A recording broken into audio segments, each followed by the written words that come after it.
First and foremost, thank you all so much for this opportunity. I want to thank the leaders here, Mr. Bird, for allowing me to come and share with you all for a brief minute.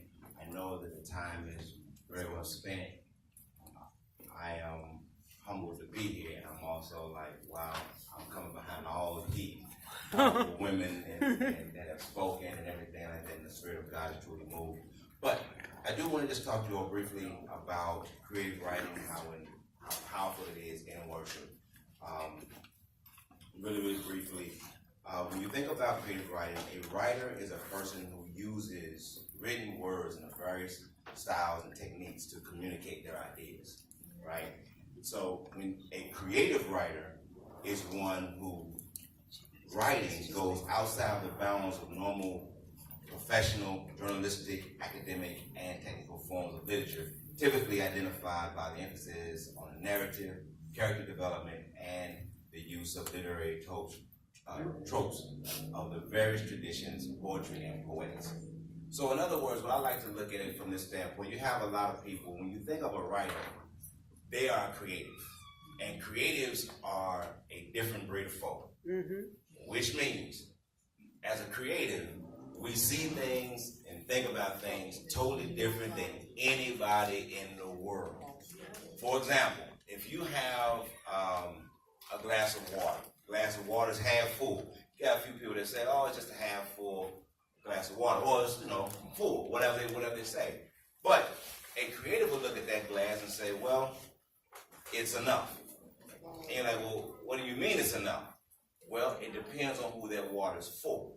If that water, because for example, you know how you ask for a glass of water and they begin to fill it up, you say, oh, it's enough. Because that's enough for that particular person. That's how creatives think.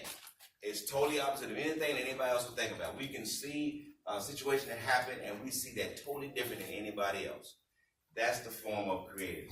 So when you think about creative writing, how many of you all have been in church and you've seen plays and they were extremely predictable?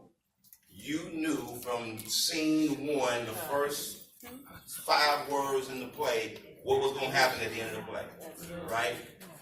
That doesn't do anyone any service that goes to their production. Why? Because they've already tuned out in the first 5 minutes of the play.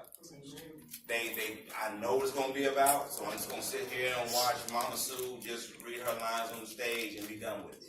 That's because the writer has not taken the time to create a depth of character so that when it's portrayed, the person in the audience actually sees themselves in that character. We talk about developing your writing and developing your characters in such a manner that it identifies with someone in the audience so that they are actually seeing themselves being portrayed on stage. That's how you have impact. And so when we talk about writing, you want to make sure that your writings are such that they make an impact to those who you are presenting it to. Everyone is a writer. Say, everyone is a writer. Everyone is a writer. You are a writer. Even though you may not have written a book or written a poem, or whatever, you are a writer. Why? Because every morning you wake up and you write your story. Say so. Good. Yes. That's good. So when you wake up in the morning, the decisions that you make, the actions that you take, the conversation that you have, that's part of writing your story. I mean, I know we talk about testimony, we have to give our testimony, but we live our testimony every single day. So when we're showing our story, we're presenting our book to the audience that we come in front of every single day.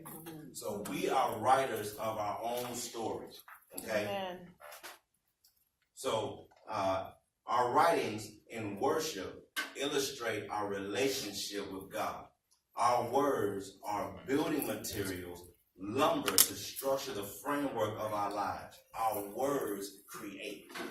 So our words create our world. That's why my daughter would say this all the time, and I gotten on her about it because there's no such thing as can't. Yeah. She said, I can't do this. Yes, you can. I can't do a backflip because she loves gymnastics. And so she does a cartwheel and different things, and she probably tear up the house if she could. But she just loved cartwheels and all those types of things like that. And then she would say, well, Dad, I can't do a backflip. I said, don't say you can't do it. You haven't learned it yet. Yeah. It's totally different than what's saying I can't. Because one thing is for sure: if you believe you can't, you won't. That's right. If you believe you can, you will. In both situations, you're right. That's right. Because if you say that you can't do it, then your mind is gonna continuously say, "Yeah, I can't do that. Yeah, I can't do that.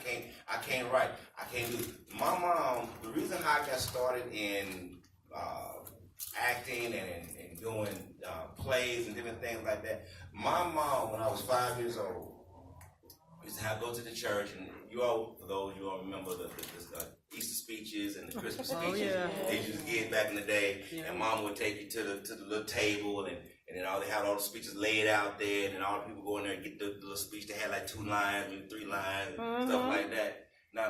My mom would give me the one that have like 3 paragraphs. And I'd be like, "Mama, why do I have to have this long paragraph?" She said, "Because you can do it." I'm like, "Mama, that's 3 paragraphs." And she would sit there and we would go through all these lines one by one. And sure enough, when it came time to present it, I knew it just like that.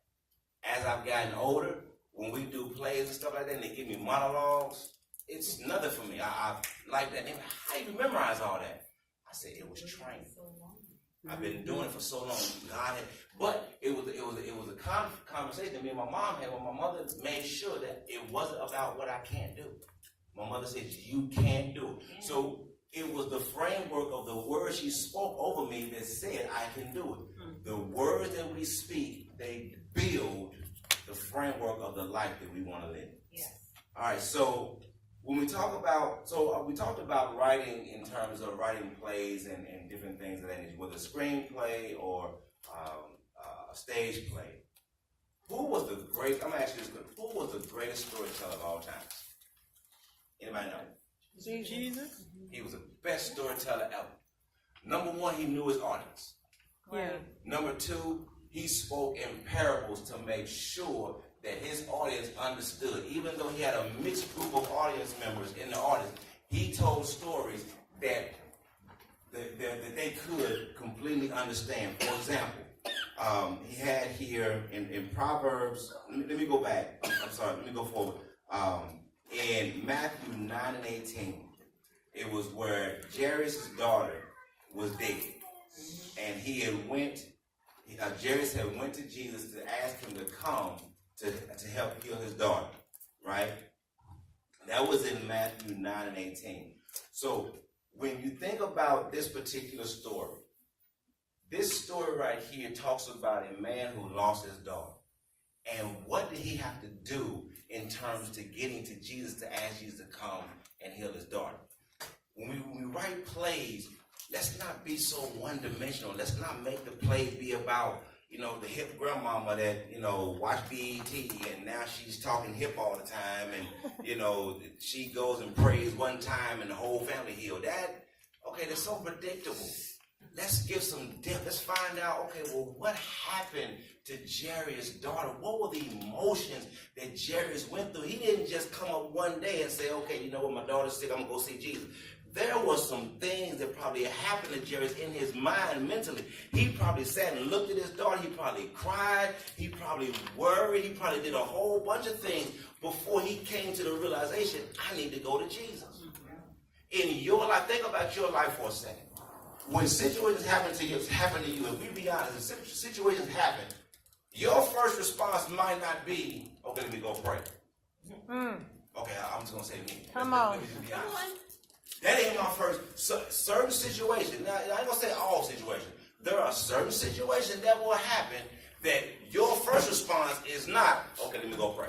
Your first response might be, what I'm going to do right here. And then it comes to, and then you go through phases, and you go through situations, then you come to a point like, God, that wasn't, I shouldn't have thought that way. Let me do what I know to do. But if you present your production, your stage play, whatever you write, as if God is a magician, that audience is not going to get that, because you're going to set the expectation of what they believe God to be. They believe God is a magician, and I can go ahead and pray, and the situation will change just like that. And they go home and try that, and the situation don't change. No. And then they sit there like, I prayed, And then nothing happened. Yeah. Well, what happened when you prayed and God just was silent? How do you convey that? And you can say, you know what? I prayed and the situation is still the same. I prayed, the situation is still the same. Because think about this. When the wall of Jericho, did the wall come down when they first marched? It didn't come down when they first marched. They had to go back several times before that wall came down.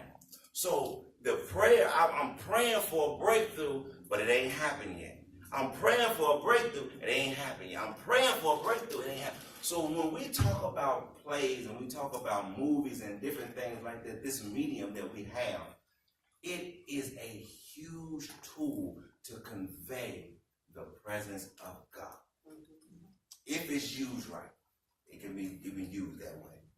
So the other point that I had, that I was talking about in terms of writing plays and writing movies and whatnot, we talk about, when we look at some of these movies and things that are out now, if you think about the Bible, honestly, is a huge book of screenplays. Come on. You can look in the Bible and find any scripture you want to and create a play out of that scripture. Yes. Completely. Prime example. Matthew 9:20 and 22. Behold, a woman was diseased with an issue of blood for 12 years, came behind him and touched him at the hem of his garment. For she said within herself, if